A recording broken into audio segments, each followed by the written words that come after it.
সিকিম কম বেশি প্রত্যেকটা ছেলের স্বপ্ন যে কখনো সে তার নিজের পছন্দের বাইকটা নিয়ে সিকিম যাবে। তো প্রথমবার যখন আমি সিকিম এসেছিলাম আমার মনে হয়েছিল যে যদি নেক্সট টাইম আসি তো তাহলে আমি আমার নিজের পছন্দের বাইকের সাথেই আসবো। হ্যাঁ, কথাগুলো বলাটা যতটা সহজ ততটা ব্যাপারটা ইজি ছিল না। একটু ধৈর্য ধরেই দেখো, দেখতে পাবে সামনে কঠিন অ্যাডভেঞ্চার হতে চলেছে। তো চলো বেশি না কথা বাড়িয়ে ব্যাপারটা প্রথম থেকেই শুরু করা যাক। তো মোটামুটি এখন ঘড়িতে বাজে প্রায় 5টা। এখন সবে ন্যাদরা রেলওয়ে স্টেশন ক্রস করলাম। এত কুয়াশা কিছু দেখতেই পাচ্ছি না, মানে শীতকালের থেকেও বেশি কুয়াশা।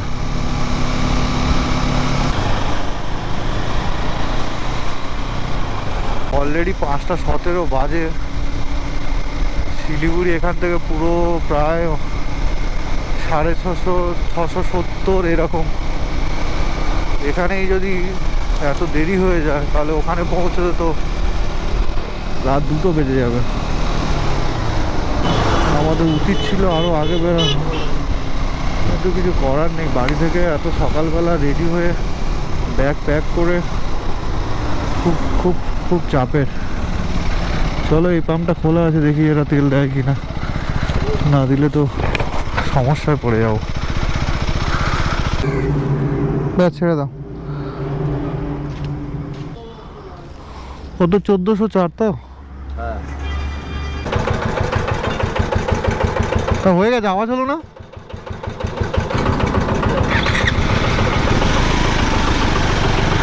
চলো, তেল মোটামুটি ফুল। তেল সব ভরে নিয়েছি। গাড়ির রেঞ্জ দেখাচ্ছে 340 কিলোমিটার। শিলিগুড়ি ঢোকার আগে মনে হচ্ছে না কনফার্ম এটা, যে আরও একবার তেল ভরতে হবে। এখন 5:30 বাজে। আমাদের শিরাকলেই দেখো ট্রাকের যেমন লাইন আর তেমন কুয়াশা। জাস্ট মানে কি বলবো, শীতকালকেও হার মানাবে। এত দেরি হয়ে গেল এখানেই, নিজের শহরেই যদি এত এই দেখো নিজের শহরেই যদি বেরোতে এত দেরি হয়ে যায় নিজের শহর থেকে, তো তাহলে শিলিগুড়ি পৌঁছতে তো আজকে দেখা যাক। রোডে গিয়ে একটু টেনে নিতে হবে, নয়তো সমস্যায় পড়ে যাওয়া যাবে। প্রচণ্ড জ্যাম। রোডের এদিকে ওদিকে পুরো ফাঁকা, পুলিশ ট্রাক দাঁড় করিয়ে সকালবেলা। ভাই সাহেব, সিগন্যাল খেতে খেতে সকালবেলা মনে হয় জীবন যাবে। যাই হোক, আলটিমেটলি জোকা পৌঁছালাম। সময় প্রায় ঘড়িতে সকাল 6টা, কিন্তু অনেকটা দেরি হয়ে গেছে, অনেকটাই। এতক্ষণ সল্ট লেক সেক্টর 55 ক্রস করে নেওয়া উচিত ছিল।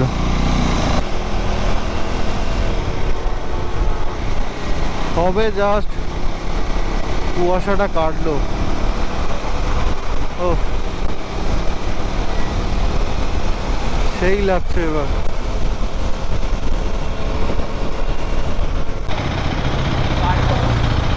বাজে ঘড়িতে 6:23। দেখো মা ফ্লাইওভারের সামনে কি অবস্থা। মানে কলকাতা বেরোতেই আমরা এখানেই জব্দ। শিলিগুড়ি তো বহুত দূর হয়ে যাবে। ঠিক আছে, কোনো চাপ নেই, কোনো তাড়া নেই, ভীষণ হুড়ুহুড়িও নেই। আস্তে আস্তে যাব। আমরা রিল্যাক্সেশনের জন্য বেরিয়েছি, বেশি চাপ নিয়ে তাড়াহুড়ো করে রাইড করে কোনো লাভ নেই। হ্যাঁ, একটা টার্গেট থাকে যে এই সময়ের মধ্যে পৌঁছলে ভালো হয়, কিন্তু যদি সময় সঙ্গ না দেয় তাহলে তো কিছু করার নেই। জোর জবরদস্তি হুড়ুহুড়ি করে বাইক চালিয়ে কোনো লাভ নেই। অপরূপ দৃশ্য। ডান দিকে দেখা যাচ্ছে সায়েন্স সিটি, আর এই দেখো সূর্য উঠেছে আলটিমেটলি সব কুয়াশা ভেদ করার পরে। জাস্ট অসাধারণ লাগছে।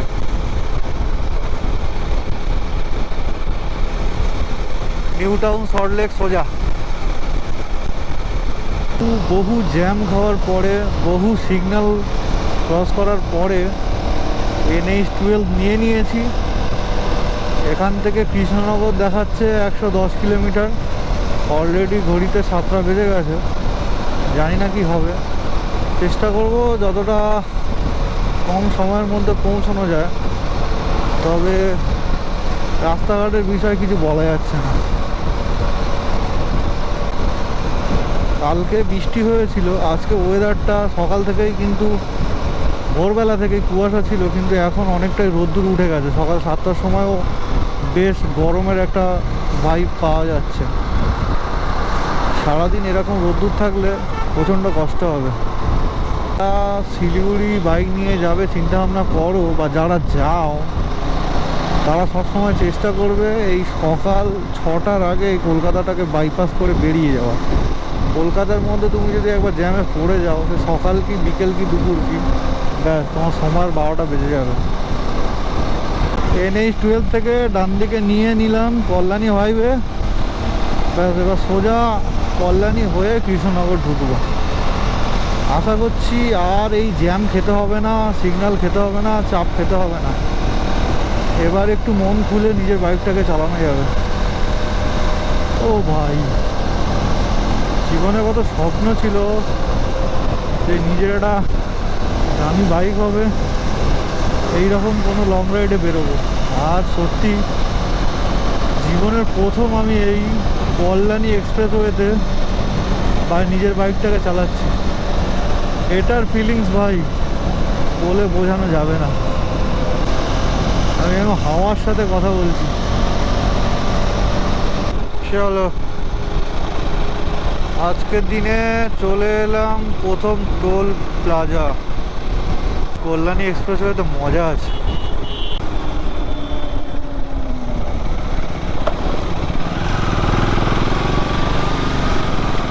বাহ, क्या सीन है। এরকম রোড হবে কিছু না, গান গাইতে গাইতে রাইড করো, রিল্যাক্স, কোনো টেনশন নেই, কোনো চাপ নেই। লাস্ট আধা ঘন্টাতে মনে হয় 40 কিলোমিটারও বেশি রাস্তা চলে এসেছি। এসব রোডে আমি এখনও পর্যন্ত বাইক চালাইনি, সব গুগল বাবাজির ভরসা। এখনও পর্যন্ত কল্যাণী এক্সপ্রেসওয়ে ওঠার পরে রাস্তা তো পুরো মাখনের মতো, কোনো সমস্যা নেই। কৃষ্ণনগর পেরোবার পরে বোঝা যাবে যে রাস্তাটা এরকম থাকবে কি থাকবে না। দেখো, ক্রুজ কন্ট্রোলে সেট করে দিয়েছি 100-তে, আর এই হচ্ছে স্টেবিলিটি।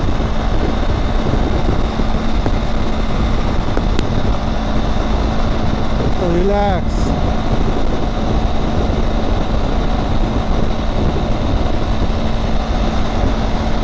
ওয়েলকাম টু NH-12, আজকের দিনের সেকেন্ড টোল প্লাজা।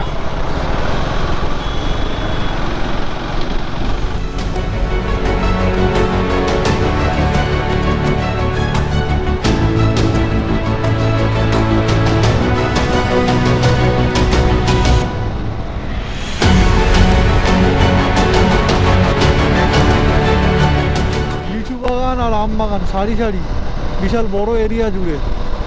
ডান দিকেও সেম। হাইওয়েটা দেখো, বাহ, এদিকে দেখো। আরে ভাই, হাওয়ার এত স্পিড, হাত ঠেলে বের করে দিচ্ছে। শুধু সামনে উইন্ডশিল্ডটা আছে বলে কিছু মনে হচ্ছে না, বাট বাকি কি বলবো, হাওয়ার তেজ অনেক। একটা জিনিস যেটা মনে হয়, আমরা সারা সপ্তাহ, সারা মাস, সারা বছর কাজ করি এই একটা দিন বাঁচবো বলে। সেই দিনটা হচ্ছে আজকে। সত্যি কথা বলতে, এইরকম রাইড করার জন্য আর এই গাড়িটার জন্য আমি প্রচুর মেহনত করি, যেটা জাস্ট টাকা দিয়ে মাপা যায় না। অনেক কষ্ট করি, তারপরে এই দিনগুলো পাই। একটা ছেলের প্রচুর প্রেশার, তার মধ্যে থেকে নিজের প্যাশনটাকে ফলো করা সত্যি একদমই সহজ নয়। দুটো কীরকম যাচ্ছে, দুজনে দুটো পাশাপাশি, রোড ছাড়বে না। ঘুম থেকে উঠেছিলাম প্রায় ভোর 3টে, তারপরে রেডি হতে হতে, লাগেজ গোছাতে গোছাতে প্রায় 4টে বেজে গেছিলো। সেই ভোর 3টে থেকে না এখনো পর্যন্ত জল খেয়েছি, না এখনো পর্যন্ত পেটে কিছু গেছে। এই ভ্যান, এরকম ভ্যান বড় বড় আর টোটোগুলো কি আদৌ সুরক্ষিতজনক হাইওয়ের জন্য? পাশে তো সার্ভিস রোড আছে, পুলিশগুলোও কিছু বলছে না, কী ব্যাপার কী জানি। এটা ওয়েস্ট বেঙ্গলেই হয়, ওই রকম ভ্যান টোটো ফোটো নিয়ে হাইওয়েতে তুলে দিয়েছে। পাশে সার্ভিস রোড আছে, সেখানে কোনো ধ্যান নেই। সকাল থেকে কিছু খাওয়া হয়নি, কৃষ্ণনগরটা ক্রস করেই যে কোনো একটা ভালো জায়গা দাঁড়িয়ে নেমে আগে কিছু খেয়ে নেবো। আমাদের সঙ্গে ওআরএস রয়েছে, নর্মাল জল খাবো না, কারণ এনার্জি প্রত্যেকের ডাউন হয় রাইডের সময়, কারণ ঠিকঠাক জল টল খাওয়া হয় না। তো সেই জন্যই চেষ্টা করব ম্যাক্সিমাম সময়টাই ওআরএস খেয়ে কাটানো। রাস্তার যে ডান দিকে ফুলের গাছগুলো লাগিয়ে রেখেছে, এটা কিন্তু রাস্তার শোভাটাকে বাড়িয়ে দিচ্ছে। দেখো কত সুন্দর লাগছে। আর সময় হাইওয়েতে একটা জিনিস সবসময় মাথায় রাখা দরকার, এখানে কেউ তোমার কম্পিটিটর নয় যে কারোর থেকে জিততে হবে, কারোর থেকে আগে যেতে হবে। এই চিন্তা ভাবনাটাকে কিন্তু দূরে থাকতে হবে। তুমি রাইড করছো রিল্যাক্সেশনের জন্য, কারোর সাথে রেষারেষি করে নিজেকে চাপে ফেলার কোনো দরকারই নেই। Dalkhola 337 kilometre, Malda 211 kilometre. যদি মালদা হয়, আশা করছি দুপুরবেলার মধ্যে মালদা ঢুকে যাওয়ার চেষ্টা হয়ে যাবে। যাই হোক, এরকম রোডে রাইড করতে কোনো অসুবিধা নেই, কোনো চাপ নেই, কোনো টেনশান নেই। কেটিএম সবসময় 100-র ওপরে আছে, 190, 190, 100, 110, এরকম কোনো প্রবলেমই হচ্ছে না। মাঝে মাঝে ক্রুজ কন্ট্রোলে দিয়ে দিচ্ছি, একদম রিল্যাক্সে স্মুথলিভাবে রাইড করছি, কোনো চাপ নেই, কোনো হেডেক নেই। এরকমভাবেই আস্তে আস্তে ধীরে ধীরে এগিয়ে যাব, বেশি তাড়াহুড়োর দরকার নেই।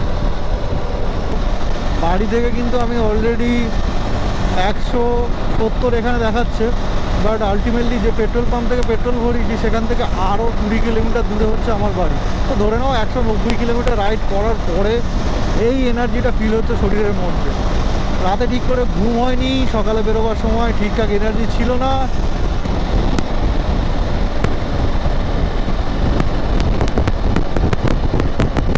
আজকের দিনে 3য় নম্বর toll plaza, Baharampur toll plaza.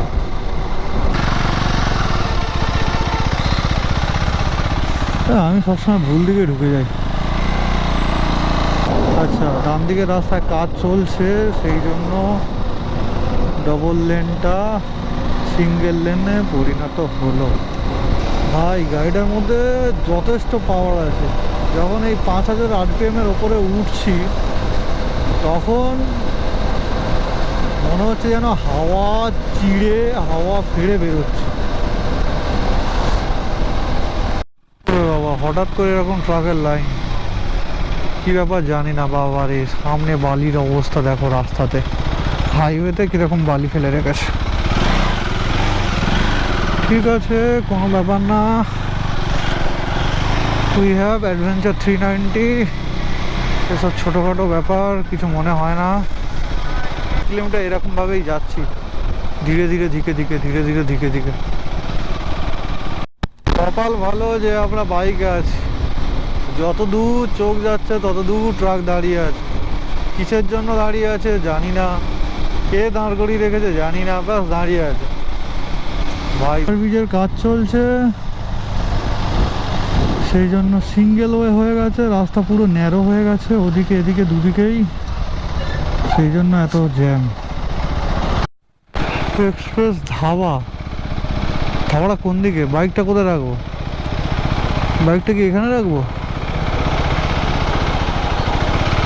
চলো ভেতরে যাই, দেখি কি হবে। কি হবে গো দাদা খাওয়ার?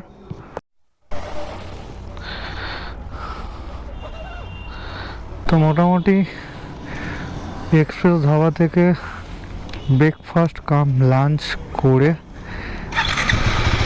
বেরোচ্ছি। এখন ঘড়িতে 10:51, আর এখান থেকে শিলিগুড়ির ডিস্টেন্স হচ্ছে 419 কিলোমিটার। গুগল ম্যাপ দেখাচ্ছে 9 ঘন্টা 3 মিনিট লাগবে, সন্ধে 7:54 PM পৌঁছাবো। এবার দেখা যাক রোডে কতক্ষণ সময় লাগে। যদি রোড ঠিকঠাক থাকে, জ্যাম যদি না হয়, রাস্তা যদি খারাপ না হয়, তাহলে খুব একটা সময় লাগবে বলে মনে হয় না। এবার পুরোপুরি ডিপেন্ড করছে রাস্তার ওপরে। 1 ঘন্টার ওপরে ব্রেক নিয়ে নিয়েছি, প্রায় 1.5 ঘন্টার মতো। সেই 9:30 এসে এই 11টা বাজতে যায়।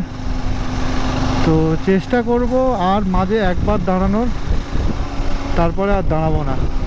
রাইডটা যত তাড়াতাড়ি শেষ করতে পারবো, কমপ্লিট করতে পারবো, কালকে তত তাড়াতাড়ি শুরু করতে পারবো। আজকে যদি সময়টা অনেকটা চলে যায়, তাহলে কালকে কিন্তু সমস্যা হবে। কোথায় থেকে যেতে হচ্ছে, শিট। সাইড দিয়ে যেতে গেছি, এই সাইডে কাদা ছিল, ব্যাস পা তুলে দিয়েছি। আড়া কাজের বাড়া।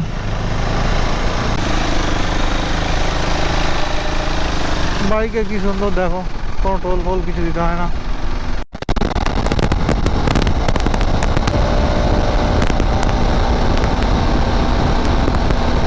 আগে 2021 সালে আমি একবার গেছিলাম, তো তখন গুরুদাঙ্গার খোলা ছিল, কিন্তু তখন আমাদের ওই প্যাকেজ সিস্টেমে গেছিলাম, তাই প্যাকেজিংয়ে গুরুদাঙ্গাটা ছিল না। তো যাই হোক, গুরুদাঙ্গা যাওয়ার ইচ্ছেই রয়ে যাবে, কিন্তু আবারও আসবো এরকম কোনো ব্যাপার না। মন ছোটো করে কোনো কিছু হয় না।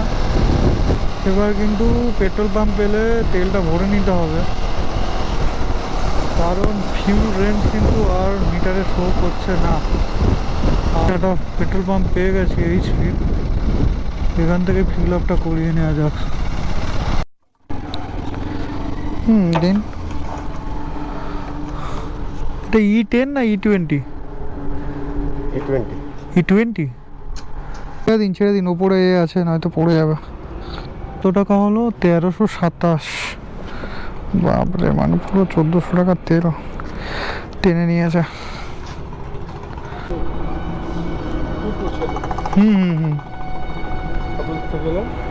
ডায়মন্ড হারবার।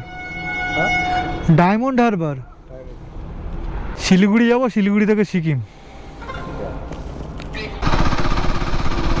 এই প্রথম E20 তেল ভরলাম। এখানে কোথাও নাকি E10 পাওয়া যায় না নাকি ওনার কাছে পাওয়া যায় না, তা ঠিক জানি না। তবে যেহেতু আমার পেট্রোল ভরাটা প্রয়োজন ছিল, তো ভরিয়ে নিলাম, কি করা যাবে। 13, এটা না হয় E20 ভেরিয়েন্ট, তবু এই E20 তেলে মেনে নিলাম। কিন্তু যেসব গাড়িগুলো E20 ভেরিয়েন্ট নয়, আজ থেকে 2-4 বছর 5 বছর আগেকার গাড়িগুলো, তাহলে তাদের কি যে হাল হবে সে ভালোভাবেই টের পাচ্ছে। দাদা 2 গ্লাস দেবে তো, একটু লেবু দেবে। হ্যাঁ, দুজনে 2 গ্লাস আখের রস খেয়ে শরীরটাকে একটু ঠান্ডা করে আবার বেরিয়ে পড়লাম। ফারাক্কা এখান থেকে 25 কিলোমিটারের মতো বাকি, আর শিলিগুড়ি বাকি হচ্ছে 310 কিলোমিটার।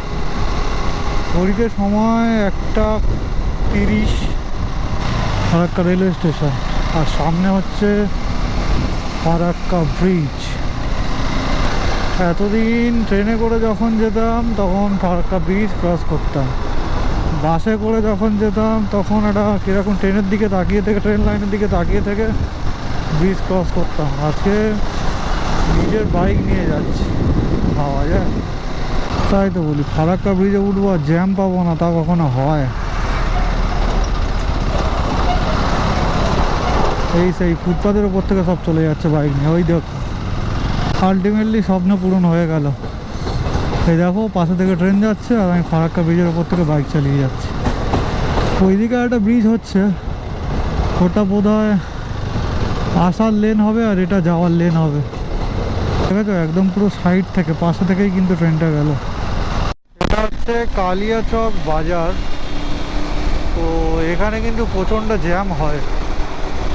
আমি যদি এখান থেকে একটু লেট করতাম, মানে ওই 3-4টের দিকে ক্রস করতাম, তাহলে কিন্তু বেধরম জ্যামে পড়ে যেতাম। পাও আর না পাও একটা জিনিস দেখতে পাবে, এই দেখো, এদিকে আর এদিকে দুদিকেই খালি আম বাগান। মালদা মানেই আম। অনেকক্ষণ পরে ক্যামেরাটা অন করতে ইচ্ছা হলো বিকজ অফ জায়গাটা দেখো খালি। ও দারুণ দারুণ দারুণ। শিলিগুড়ি এখান থেকে আর 180 কিলোমিটার, ডালখোলা 50 কিলোমিটার, খুব একটা ডিস্টেন্স নেই। তবে সময় ঘড়িতে বলছে এখন 4টে। টার্গেট আছে সন্ধ্যে 7টার মধ্যে শিলিগুড়ি ইন করব। জায়গাটা কিন্তু খুব সুন্দর। আর একটা জিনিস মুশকিলের কাণ্ড, সূর্যটা কিন্তু একদম পুরো সামনে, আমার সামনেই, আর চোখে লাগছে ভীষণ। সারাদিন গাড়ি চালিয়ে এনার্জি একটু কমে গেছে, একটু না ভালোই কমে গেছে। তাই অনেকবারই দাঁড়াচ্ছি, বারবার করে দাঁড়াচ্ছি, ওআরএস খাচ্ছি, আবার দাঁড়াচ্ছি, আবার ওআরএস খাচ্ছি। যত নর্থ বেঙ্গলের কাছাকাছি আসছি তত প্রাকৃতিক সৌন্দর্যটা কিন্তু অন্যরকম হয়ে যাচ্ছে। চারিদিকটা দেখো ধীরে ধীরে সবুজ হয়ে যাচ্ছে। ওদিকে ছিল ধূসর মতো, অপরিষ্কার, অগোছালো। এদিকে দেখো পরিষ্কার পরিচ্ছন্ন একদম। যত যাই বলো ভাই, কেটিএম এর মধ্যে কিছু একটা ব্যাপার আছে। ও জাস্ট অসাধারণ। যখন এই 5000 RPM এর ওপরে উঠে গাড়ি যেন পাগলের মতো ছোটে, পাগলের মতো ছোটে। যদিও বেশি স্পিডে যাচ্ছি না, আমি 100-র নিচেই রাখছি বেশিরভাগ সময়। দরকার নেই বেশি স্পিডে যাওয়ার। এই রাস্তার মধ্যিখানে এত ভেরিগেট, এত ভেরিগেট, এত ভেরিগেট, কি বলবো, বিরক্তকর লাগছে। এত ভেরিগেট রাখার কোনো মানেই নেই, প্রয়োজন ছাড়াই প্রচণ্ড ভেরিগেট দিয়ে রেখে দিয়েছে। আজকের দিনের এটা কত নম্বর, 6-7 নম্বর মনে হয় টোল প্লাজা হবে।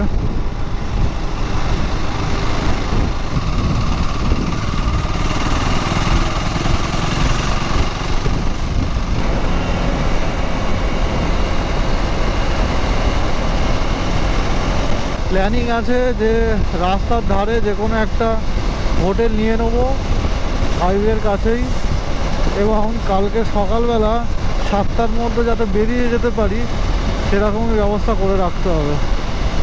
প্রথমবার এই 650-700 কিলোমিটার রাস্তা এত তাড়াতাড়ি কভার করতে পারছি, এটা আমার ভাগ্য ভালো। ক্রুজ কন্ট্রোলে সেট করে দিয়েছি, গাড়ি অটোমেটিক যাচ্ছে। নর্থ বেঙ্গল ঢোকা মাত্রই ঠান্ডা ঠান্ডা ফিল হচ্ছে, ঠান্ডা লাগছে রীতিমতো।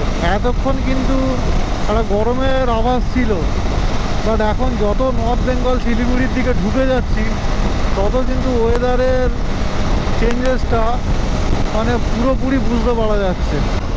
ঘড়িতে সময় 6টা 12, বাকি হচ্ছে 71 কিলোমিটার।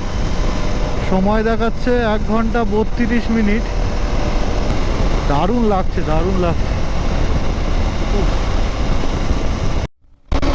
এটাই মনে হয় আজকের দিনের শেষ টোল প্লাজা। এখন ঘড়িতে বাজে 6টা 53, আর শিলিগুড়ি বাকি হচ্ছে 25 কিলোমিটার বাকি। তো চলো, ভেবেছিলাম 7টার মধ্যে ঢুকবো, কোনো ব্যাপার না, একই ব্যাপার। 7টা 10-15 আশা করছি ঢুকে যাব। তো মোটামুটি চলে এসেছি আমরা শিলিগুড়িতে। 7:30 বেজেছে এখানে পৌঁছাতে। ওইটা হচ্ছে ওই দিক থেকে সোজা চলে যাচ্ছে মেন রোড, আর মেন রোড থেকে জাস্ট ডান দিকে ঢুকে এপার থেকে হয়ে এই সামনেই একটা হোটেল নিয়েছি, হোটেল সারদা। তো হোটেলটা মোটামুটি ভালো, খারাপ না। এখন মোটামুটি খাওয়া দাওয়া করেই জাস্ট নিচে বেরিয়েছি বাইকটা চেন লুপটা করতে। তো হয়ে গেছে ওটা করা, আর বেশি বকবো না। প্রচণ্ড শরীর খারাপ লাগছে, একদম এনার্জি নেই। এবার জাস্ট গিয়ে শোবো, আর কাল সকাল 6টায় আবার এখান থেকে বেরোতে হবে। কারণ যারা পারমিট করে তাদেরকে ফোন করেছিলাম, বললো ভাইয়া সুবে জলদি নিকলিয়ে, নয়তো প্রবলেম হয়ে যেতে পারে। সে যাই হোক, এই ভিডিওটা আর বেশি বাড়াচ্ছি না। ভিডিওটা এখানেই শেষ করছি।